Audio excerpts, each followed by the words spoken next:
Doctor Sivanthi Adithanar பொறியியல் கல்லூரி, உங்கள் எதிர்காலத்திற்கான சிறந்த தேர்வு. நாடாளுமன்றத்தில் நீட் தேர்வு குறித்த விவாதத்திற்கு அரசு ஒப்புக்கொண்ட பிறகும் ராகுல் காந்தி தனது கோரிக்கையை மாற்றி மோதல் போக்கை கடைபிடிப்பதாக மத்திய அமைச்சர் ஜிதேந்திர சிங் குற்றம் சாட்டியுள்ளார்.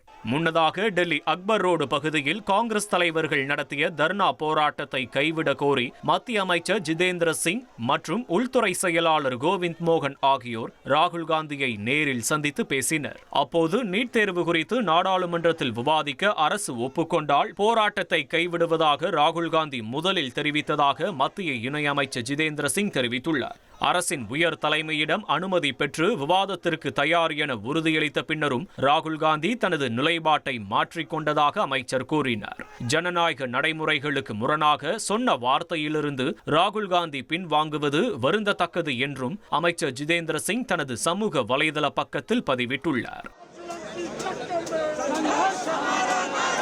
டாக்டர் சிவந்தி ஆதித்தனார் பொறியியல் கல்லூரி, உங்கள் எதிர்காலத்திற்கான சிறந்த தேர்வு.